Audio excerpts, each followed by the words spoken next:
मंदिर के पंडित पुजारी ब्राह्मणों के जो बेटे होते हैं ना, आप नोटिस करना कि वो जीवन में कभी भी सफल नहीं होते ज्यादा।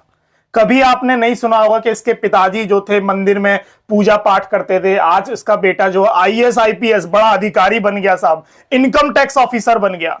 कभी आपने ये भी नहीं सुना होगा कि इसके पिताजी जो थे ब्राह्मण थे और इसका बेटा जो है बड़ा टॉप क्लास बिजनेसमैन बन गया, बिजनेसमैन टाइकून बन गया। कभी नहीं सुना होगा साहब। इनका जीवन दान पे ही चल रहा होता है, बस दान से ये खा रहे हैं, दान से ये कुछ भी कर रहे हैं साहब। आपने ये सुना होगा कि एक रिक्शा चलाने वाले का बेटा जो है आईएएस अधिकारी बन गया, आईपीएस बन गया। इसके पिताजी सब्जी बेचते थे, इसकी बिटिया आयकर विभाग में ऑफिसर बन गई, या गरीब पिता का बेटा बड़ा बिजनेसमैन बन गया। आपने कभी सोचा है कि ये पंडित पुजारी ब्राह्मण के बच्चे तरक्की क्यों नहीं कर रहे हैं जीवन में?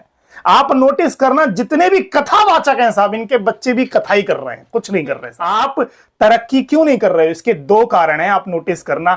दूसरा कारण सबसे बड़ा है। पहला कारण तो यह है कि मां लक्ष्मी का इन ब्राह्मणों को श्राप लगा हुआ है, क्योंकि इनके अंदर एक समय के बाद घमंड आ गया कि हमें तो इतने पुराण आते हैं, हमें तो इस चीज का ज्ञान है, हम तो भगवान की भाषा को जो है समझते हैं। इसीलिए इन्होंने मां लक्ष्मी का भी अपमान कर दिया। मां लक्ष्मी ने नाराज होकर इन्हें श्राप दे दिया कि तुम्हारे जीवन में कभी भी मैं नहीं आऊंगी, कभी भी तुम्हारे जीवन में मंगल नहीं होगा। और दूसरा सबसे बड़ा कारण यह है कि जो तत्कालीन ब्राह्मण हुआ करते थे, वो यजमान के भविष्य की उज्जवलता के लिए पूजा पाठ करते थे। पैसा है नहीं है कोई बात नहीं, हम आपके लिए पूजा कर देंगे, आपके जीवन में भविष्य में उज्जवलता आएगी। मगर आजकल के जो ब्राह्मण हैं वो पहले पैसा मांगते हैं साहब। पितृदोष लगा हुआ है, हम ठीक कर देंगे, लाओ 15,000 रुपए दो। भगवान के निर्णय को बदलने की क्षमता रखते हैं, बताइए। अच्छा ठीक है, हम पूजा पाठ कर देंगे, 7,000 रुपए का खर्चा आएगा साहब, इतना तो मेरे पास नहीं है, तो नहीं हो पाएगा साहब। आप देखना, पूजा के बाद अगर यजमान 500 रुपए दे दे किसी पंडित पुजारी को, तो उसका मुंह बन जाता है, अरे महाराज ये क्या दे रहे हो, इससे थोड़ी कुछ होगा। पैसे में रस है साहब।